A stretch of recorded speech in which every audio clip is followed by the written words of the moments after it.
O mais importante é que uma inflação mais alta nos Estados Unidos significa higher for longer. Quem é higher e por quanto, né? De quem que eu tô falando? Na verdade, a estimativa é que para fazer frente a esses avanços, tanto da China quanto da Rússia, quanto os conflitos do Oriente Médio, a gente teria que passar esses gastos de 2% do PIB para 4% do PIB. No ano passado, o chefe da Agência Nacional de Cibersegurança da França disse que o próprio evento poderia ser um alvo. O que significa Higher for Longer? No Terraço Cast de número 423. Fala pessoal, Caio Augusto, diretamente da noite de 14 de abril de 2024, em Ourinhos, para o 423 do Terraço Cast. Neste, estou com o trio mais amado do Brasil. E aí, Raquel de Sá? Alô, alô, terraceiros e terraceiras. Aqui quem fala é ela, a mulher do tempo sem tempo. E ela vem por meio deste agradecer a todos que estão deixando mensagens em plataformas diversas falando da Mulher do Tempo Sem Tempo. Tô muito emocionada. Gente, sabe, não achei que isso ia acontecer. Então, muito obrigada a vocês, terraceiros e terraceiras, que nos escutam semanalmente. E a Mulher do Tempo Sem Tempo, né, pra garantir aqui a sua participação no terraço, veio trazer a previsão do tempo pra essa semana. Então, a previsão do tempo pra essa semana é de, no dia que eu vivo, sol, né, esse dia aqui em que grava este glorioso podcast, um belo sol, né, São Pedro veio me fazer este agradinho nesse sábado, né, não é um sábado que eu estou no litoral paulista, mas tudo bem, a gente perdoa São Pedro. E aí, gente, eu vim trazer aqui, nessa abertura, uma informação muito importante. Para quem é ouvinte assíduo do Terraço Cast, vai saber que, há algum tempo atrás, né, no ano passado, eu comentei de um momento em que eu era âncora. Não âncora como Caio, mas âncora de um time, uma dupla de beach tênis, né? Este jogo tão famoso que eu não sei jogar. Pois é. E eu, como âncora, eu vou mais uma vez ancorar um time, no sentido negativo da palavra. Eu vou ancorar um time agora, né, em algumas horas. Então é isso, gente. Terraceiros, quando vocês estiverem ouvindo esse podcast, essa que vos fala, essa Mulher do Tempo Sem Tempo, vai ter usado o seu precioso tempo para perder um jogo de beach tennis, certamente. Mas eu vou contar aqui pra vocês deixem um comentário, perguntem pro nosso âncora de verdade, o Caio, o que aconteceu, se eu fui eliminado no primeiro jogo, ou se a minha dupla, que é muito boa aparentemente, conseguiu salvar e eu fiquei ali só de olho, desviando das bolas enquanto ela ganhava o jogo. Previsões do tempo, esportes diversos e, claro, explicações didáticas sobre cenários econômicos. Fala, Renata Couto. Alô, alô, terraceiros! Oi, Caio, oi, Fernanda, oi, Raquel. Aqui é a Renata, trazendo, como sempre, o Boletim Internacional. E essa semana eu tô gravando aqui do centro de São Paulo, da Avenida Paulista. Mas, como vocês sabem, né, eu falo Boletim Internacional, então hoje a gente vai falar de gastos militares. O quanto que os países, principalmente os países do Ocidente, vão precisar gastar em defesa para fazer frente aí, né, aos problemas, às investidas que a gente tá vendo no mundo. Assunto quente, pegando fogo. Tudo bem, Fernanda Pérez de Melo? Fala, meus queridos amigos do Terraço Cast. Olha só que prazer inenarrável estar com vocês em mais uma semana. Continuando uma bela sequência com a equipe completa. Vamos ao 4, 2, 3.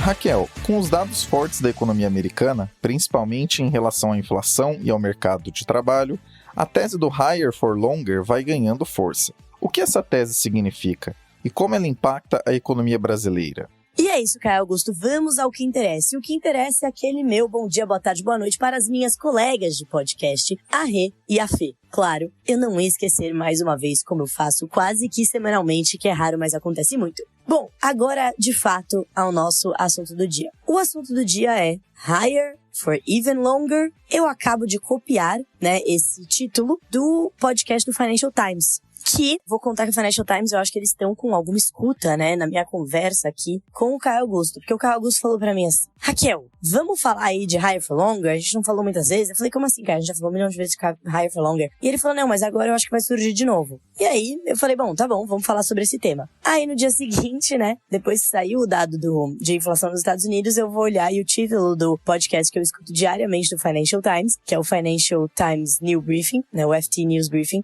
o título era higher for even longer, né, como pergunta. Então, de fato, essa narrativa, né, essa história, ela surgiu de novo, né? Por que ela surgiu de novo, gente? Porque veio um dado bastante preocupante de inflação nos Estados Unidos. Nessa semana que passou, né, eu gravo no sábado, nessa semana que está por trás de nós, quando vocês estiverem ouvindo, vai ser a semana anterior, né, a gente teve um dado, o CPI dos Estados Unidos. Aí você me fala, mas Raquel, você não fala sempre que o dado preferido de inflação do Fed é o PCI? Sim, o PCI, ele é o deflator do consumo. É que nem a gente tem, quando sai o dado de consumo, você tem um deflator ali de inflação, que é como você deflaciona esse número, e ele é diferente, né, do CPI, e o Fed prefere usar o PCI. Mas é óbvio que o CPI também é um dado bastante importante. O CPI, ele é como se fosse o nosso IPCA, né, ele é o Consumer Price Inflation, e obviamente que ele é super relevante. O Banco Central, apesar de ter seu favorito, é que nem filho, né, gente? Ele não vai ignorar os outros, apesar de todo mundo saber que os pais têm o filho preferido. E aí, ele veio acima do esperado. Então, a variação mensal de março foi 0,38. A expectativa era 0,3.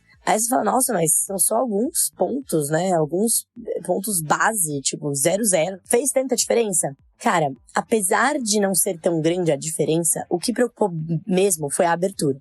Bom, quando a gente fala 0,38, mas quem fala desse jeito, né? No acumulado em 12 meses foi para 3,48, né? Então subiu de 3,18 para 3,48. Então já voltou para 3,5. Mas isso também tem um efeito base importante, tá? O efeito base é aquele quando a gente olha lá para trás, né? No ano passado, a gente sabia que isso ia acontecer, porque a inflação no ano passado, nessa época, estava ali um pouquinho mais baixa, acabou quando você coloca na comparação anual, ela acaba tendo esse efeito base importante. Mas, gente, é isso, tá? Efeito base ou não efeito base? A abertura foi isso que chamou mais atenção. E essa abertura, gente, não foi legal, tá? Não pegou bem. O que eu falo quando eu falo de abertura, né? Eu tô falando dos detalhes do número de inflação. E quando a gente olha para esses detalhes, a gente vê que a inflação no setor de serviços, ela tá bastante preocupante. Só para dar um exemplo aqui, né? Quando a gente olha o Supercore, que é uma medida que você tira os serviços mais voláteis. Então, são os core services. E você também tira a parte de habitação. Por que de habitação? Porque a medida de habitação, principalmente de aluguel lá nos Estados Unidos, ela é meio esquisita. Ela tem uma metodologia meio estranha. Eles têm um negócio que chama Owner's Equivalent Rent, que é assim, quanto que custaria esse aluguel se a pessoa não tivesse a casa própria, né? Se não fosse a casa dela. Enfim, tem uma certa polêmica sobre esse indicador. Então, você tira, não é muito volátil, não sei o que, tira tudo. Aí você fica com o comportamento bem menos volátil da inflação. Ou seja, não varia tanto de mês a mês. Então você consegue ter uma tendência. E aí você coloca esse Supercore, você faz uma média móvel analisada de 6 meses. Então você tira os efeitos sazonais, faz uma média móvel pra ver o que é a tendência. Quando você olha isso, tá rodando a 6,08%. É muito acima da meta de 2% do Banco Central americano, do Fed. Então assim, é importante pegar esse, parece coisa de louco, né? Você tira um, tira outro, sobra o quê?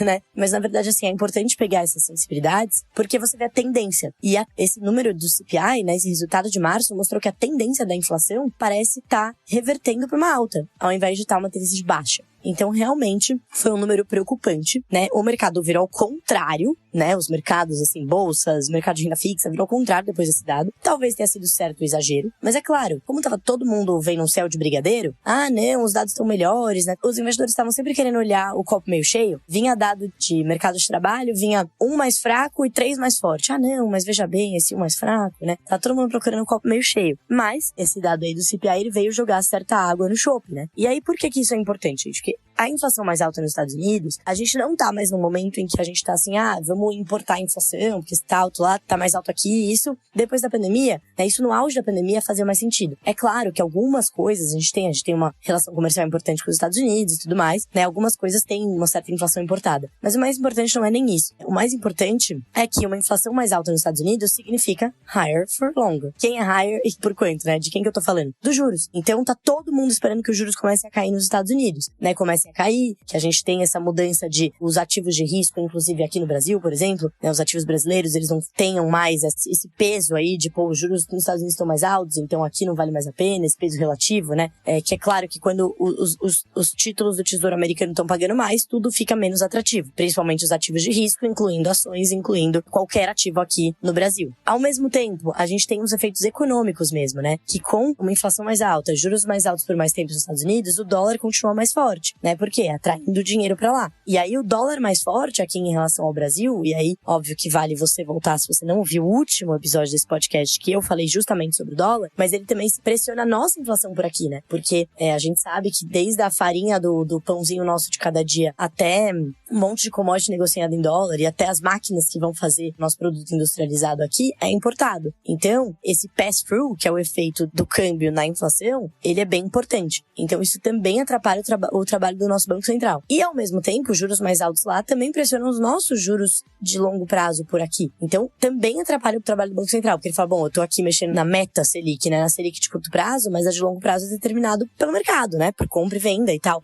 E com os juros mais de longo prazo nos Estados Unidos mais altos, isso pressiona a nossa curva aqui e atrapalha também o meu trabalho. Então, sim, esse número é muito importante, foi por isso que ele balançou tanto os mercados do mundo inteiro e não só nos Estados Unidos. Pô, Raquel, mas e agora? Bom, agora, provavelmente a gente vai ter esses juros altos por mais tempo nos Estados Unidos. Os investidores, eles começaram precificando que os juros iam começar a cair no começo desse ano, isso no ano passado. Claramente era wishful thinking, né? A galera tava viajando. Mas agora tem muito analista falando, né? Muito analista sério falando que pode ser que o Banco Central não reduza os juros nenhuma vez esse ano, né? Lá nos Estados Unidos. Por quê? Porque como agora ainda não há sinais suficientes que a inflação tá comportada, que é o que todos os dirigentes vêm falando, a maioria deles, e tá chegando as eleições, pode ser que acabe não tendo, né? Parece que, assim, as condições vão estar mais favoráveis por volta de setembro. Só que daí tem as eleições em novembro. Pô, mas o que tem a ver? Tem a ver que o Banco Central, ele pode perder credibilidade se ele começa a reduzir os juros perto das eleições. Que eles vão falar, ah, não, isso foi pressão eleitoral pra impulsionar a economia perto das eleições. Então, historicamente, o Banco Central americano tende a se comportar da maneira mais independente que eles podem. Isso pode mandar uma sinalização errada. Então, tem essa preocupação também aí. Então, pode ser que a gente viva mais um ano aí de taxas de juros historicamente altas nos Estados Unidos. Ou que eles comecem a reduzir, mas seja muito gradual, tá? Uma queda ou duas quedas no máximo. E a gente continue com esses juros aí historicamente altos por mais tempo.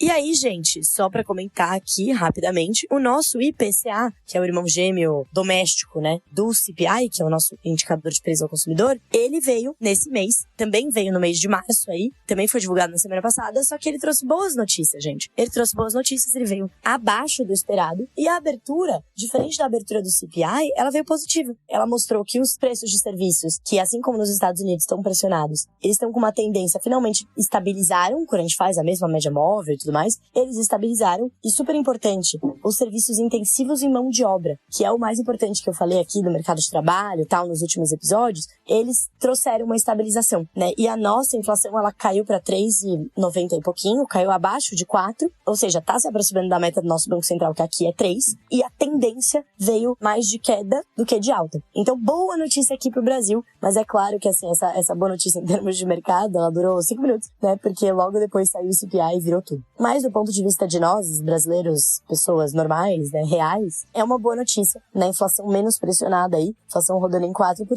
o que é uma boa notícia para os salários, é uma notícia para todo mundo, né? Ninguém gosta de inflação. Então é isso, gente! Querendo ou não, essa coincidência mencionada pela Raquel acontece por estarmos sempre com as antenas ligadas com o que é relevante no mundo todo. Esse nosso compromisso segue inabalável com você. Higher for longer, para resumir, é o cenário em que as taxas de juros americanas demoram mais para cair ao nível estrutural, que hoje se estima ser entre 2% e 3%, mais perto do teto do que do piso desse intervalo. Como essa taxa de juros é uma certa base para o mundo, isso significa que os juros no mundo todo devem demorar mais a cair. Sabe outra coisa que não é coincidência? Falamos ainda no começo de dezembro de 2024, no episódio sobre a última super quarta de 2023, que existiria nesse ano um paradoxo entre economia e juros. Vale você voltar lá para ouvir com calma, mas o resumo da ópera é o seguinte: o mercado via a economia americana bem forte e, ao mesmo tempo, fortes cortes de juros pelo Fed. E como te contamos lá e explicamos o porquê, ou uma coisa aconteceria ou a outra. Não faz e nunca fará sentido termos essas duas coisas juntas ao mesmo tempo.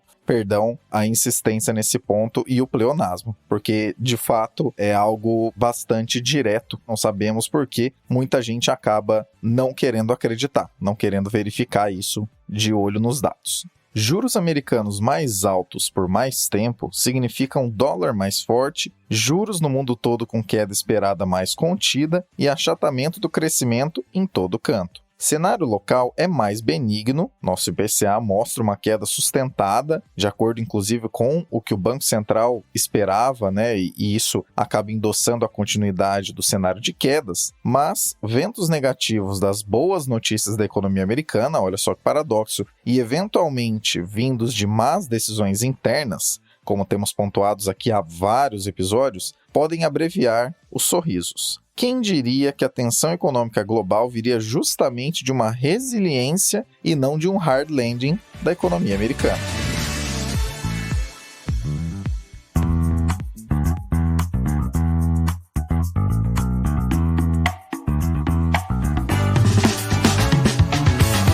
Confira na nossa Linktree todos os meios possíveis de acompanhar o Terraço Econômico. Nossas redes sociais, parcerias ativas, e-books e até mesmo como você pode cadastrar seu e-mail para receber nossa newsletter semanal, a Reflexionários. Então, para resumir a ópera, não deixe de visitar nossa Linktree. Esse link está na descrição desse episódio.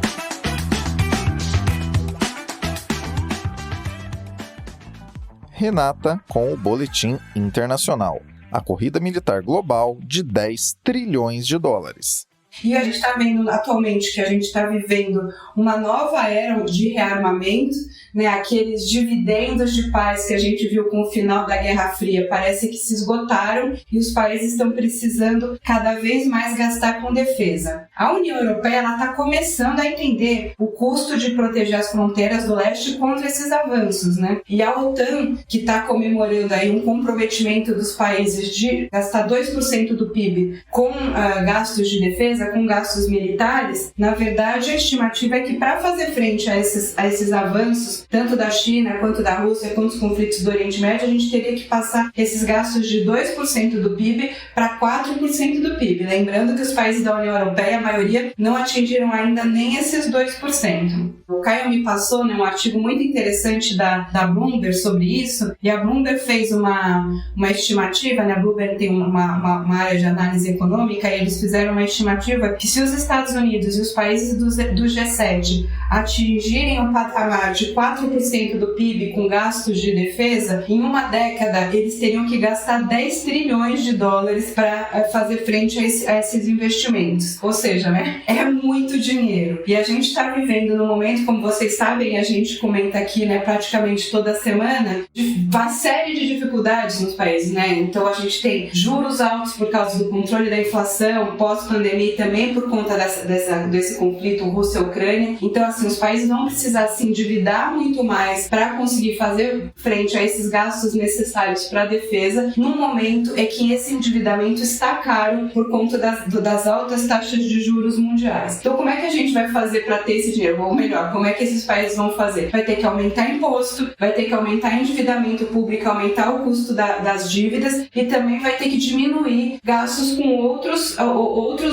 setores, né? Por exemplo, saúde, habitação, né? Gastos que a gente chama de bem-estar social, que também são necessários, né? A gente está vendo, por exemplo, saúde é um problema mundial de cobertura curto, o meu primeiro, a gente tem um problema grave mundial de saúde que também precisa de investimentos, mas os países todos enfrentam esse dilema, né? Da onde vai tirar o dinheiro e aonde vai deixar de gastar. E é claro, a gente sabe que alguns países têm mais dificuldades do que outros. Então, por exemplo, na Europa, a Itália e a França, a Itália mais do que a França, mas os dois países já estão com um endividamento muito alto, já estão com o custo da dívida muito alto, e você aumentar de nem estar em 2% do PIB para chegar em 4% do PIB com gasto com defesa, isso colocaria uma exposição de dívida pública desses países muito alta, até próxima aí da dificuldade realmente de pagamento. Mesmo os países mais ricos, no caso a Alemanha,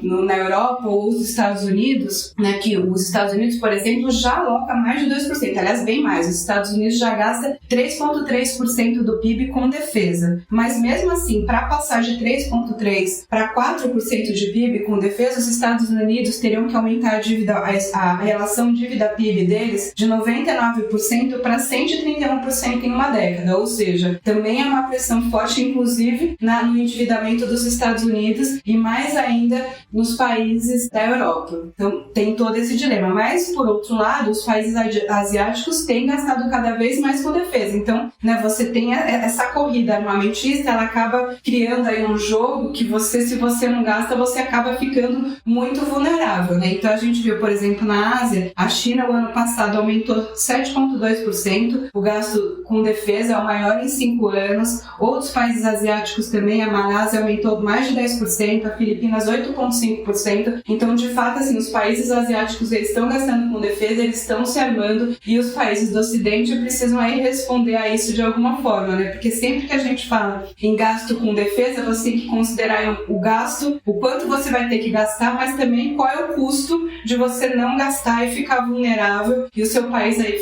poder sofrer ataques ou poder sofrer outros tipos de pressão e vieses econômicos se você não tiver uma boa defesa. E tudo isso a gente sabe, né, num cenário político também bastante instável nos Estados Unidos. A eleição, né, que vai ser no final do ano, ainda bastante disputada, a gente não tem como dizer quem vai ganhar, mas uma eventual vitória do Donald Trump colocaria ainda mais pressão sobre a OTAN, né? Vocês devem lembrar quando o Donald Trump foi eleito da outra vez, ele mandou boleto lá para a OTAN, né, cobrou mais gastos, então essa é a tendência, né? Se o Donald Trump for eleito, você ainda aumenta a pressão de mais gastos e também muda um pouco aí, a gente já comentou bastante também sobre isso, a geopolítica mundial, porque o Trump tem laços com o Putin mais estreitos do que o Biden, enfim, você muda também a dinâmica da relação da Ucrânia com a Rússia se você mudar o presidente dos Estados Unidos. Então, enfim, é um cenário aí bastante difícil, bastante nebuloso, em que, infelizmente, né, com tanta coisa que a humanidade precisaria fazer, né, como eu falei, resolver o problema da saúde, que é um problema sério em todos os países, né, nos Estados Unidos, que tem um sistema de saúde mais capitalista, se você não tem dinheiro para pagar um plano de saúde, você morre na rua. Nos outros países, que se você tem um sistema público, mas que também não atende todas as demandas da população, enfim, a gente precisaria gastar mais com saúde, a gente precisaria gastar mais com o meio ambiente também, tem toda essa questão climática que a gente sempre discute aqui com vocês, educação, enfim, tem uma série de lugares que a humanidade poderia estar aproveitando melhor esses investimentos, mas com todo esse momento bélico também se faz necessário gastos com defesa, e aí, como eu falei, né, a estimativa da Bloomberg é que os países do G7 tenham que gastar, imagina, 10 trilhões de dólares em uma década para fazer frente a isso. E tem aumentado, né? O ano passado, por exemplo, o mundo gastou 2,2 trilhões de dólares com defesa, é recorde de gastos com defesa, e pelo que, né, a gente está vendo, a tendência, infelizmente, é aumentar. Antes mesmo de começar, vale o adendo de que essa ancoragem está sendo realizada após o aumentar de tensões entre Irã e Israel. Mas não é esse diretamente o assunto.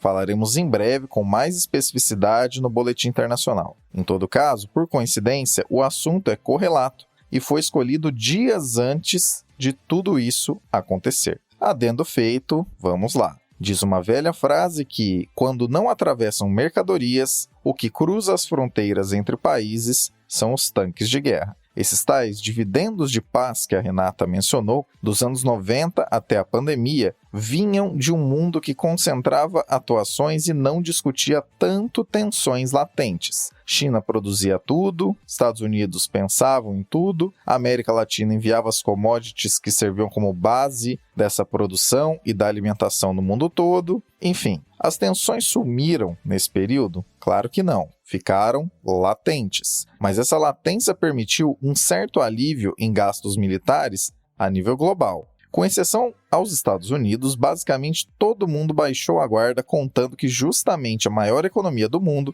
seria capaz de garantir a continuidade dessas tensões em nível baixíssimo. Mas, com a realidade atual de um mundo que levanta barreiras protecionistas e relembra velhas rusgas políticas e militares, a situação é muito mais tensa do que ficamos acostumados por basicamente 30 anos seguidos. Sobem gastos com defesa, empresas do setor saem beneficiadas, negociadas e, dando razão à velha sabedoria que apareceu ao início desse comentário, ficam de lado as relações comerciais. Se tudo isso já é complicado, considerando que alguns dos que aí estão com as canetas mais relevantes do poder, como Joe Biden, optam por colocar panos quentes e sinalizar diretamente que não entrarão nos conflitos, no máximo enviarão apoio financeiro e de armamentos, mas não dos próprios exércitos, imagine o que irá acontecer caso quem é muito mais reativo, como Donald Trump, volte a ter muito mais poder.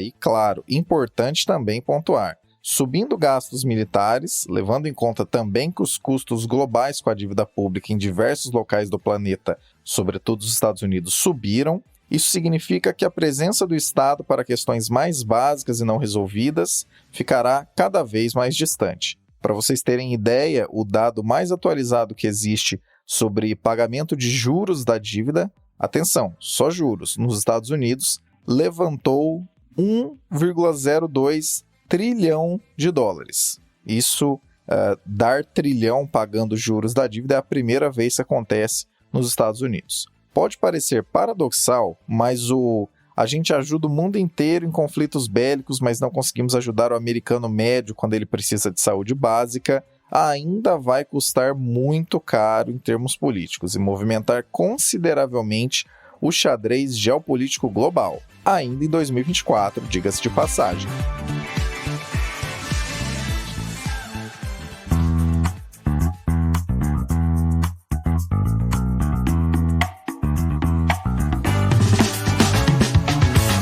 Gosta de como os conteúdos do Terraço Econômico traduzem e desmistificam as coisas? Saiba que não fazemos isso apenas com a análise dos cenários, mas também para parceiros comerciais. Para saber como o seu negócio e o nosso negócio podem ser parceiros, visite na nossa Linktree o item Contrate o Terraço.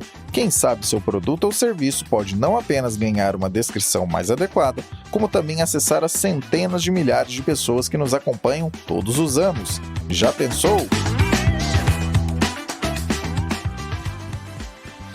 Fernanda, com os Jogos Olímpicos de Paris se aproximando, não apenas atletas se preparam agora, mas também empresas de tecnologia que buscaram evitar ataques cibernéticos. Conta mais sobre isso. Sabe, Caio, quando eu visitei Paris a primeira vez, foi logo depois do ataque terrorista ao jornal Charlie Hebdo, em 2015. E nisso eu reparei que a segurança foi reforçada, ficou muito mais criteriosa. E agora a França está se preparando para todo tipo de atenção negativa possível que pessoas ou grupos mal intencionados possam fazer durante as Olimpíadas. Uma preocupação relativamente nova sobre a segurança é com relação à segurança digital, né? Dado que estamos cada vez mais integrados com a tecnologia, é preciso se preparar para ataques cibernéticos. No ano passado, o chefe da Agência Nacional de Cibersegurança da França disse que o próprio evento poderia ser um alvo, com um atacante tentando perturbar, por exemplo, a cerimônia de abertura ou o transporte público.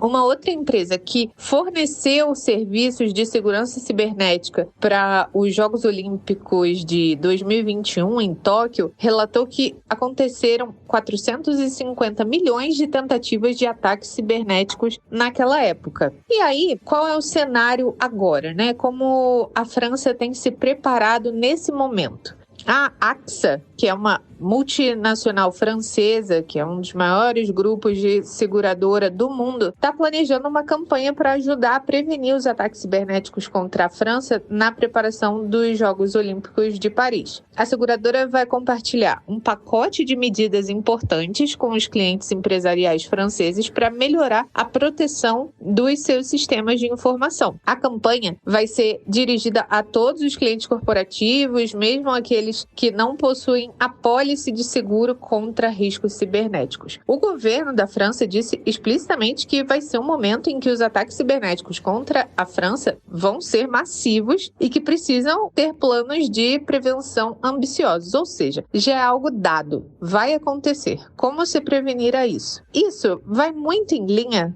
com o que a gente fala para vários outros setores e vai muito em linha também com o crescimento do mercado de seguros, de acordo com novas necessidades de proteção ao longo do tempo. Se você começa a pensar que existem cenários outros, cenários possíveis, além do caminho feliz, além do que a gente espera, você percebe que precisa estar protegido ou protegida de possíveis riscos. Imagina, um jovem de 25 anos que começou a trabalhar, não tem independentes financeiros. Qual o maior risco para esse jovem? Uma invalidez permanente. Agora imagina que esse jovem agora teve filho. Opa, tem agora um dependente financeiro. Qual o impacto da falta desse pilar financeiro dentro de casa?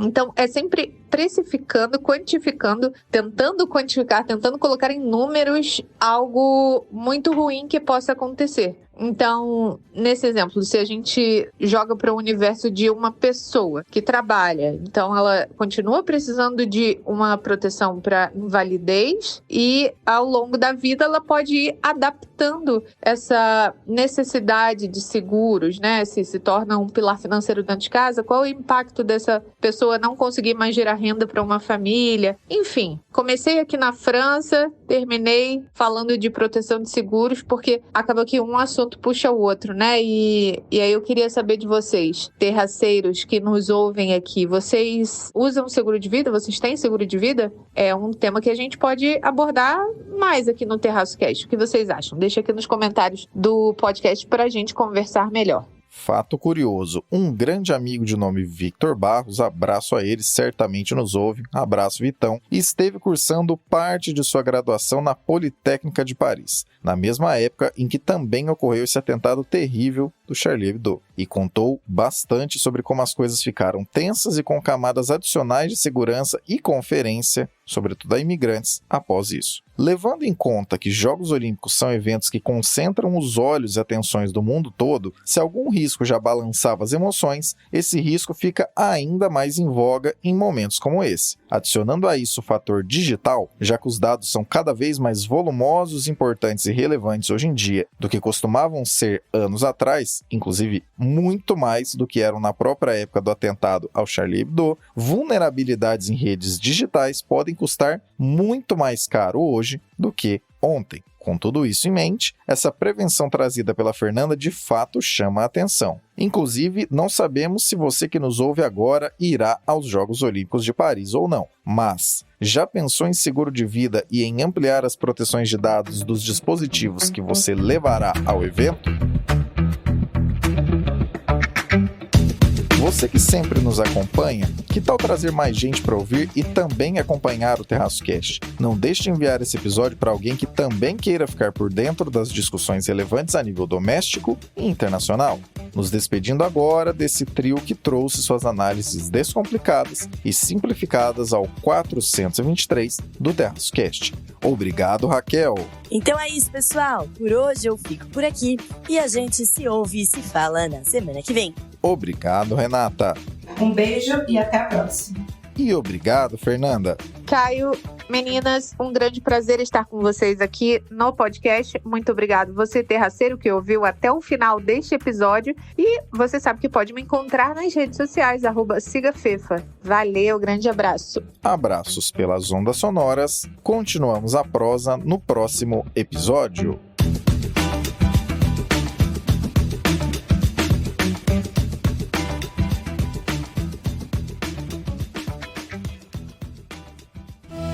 Este episódio foi editado por Atelas, soluções em áudio para podcasts. Encontre a Atelas nas redes sociais. É só buscar por @AtelasEdição.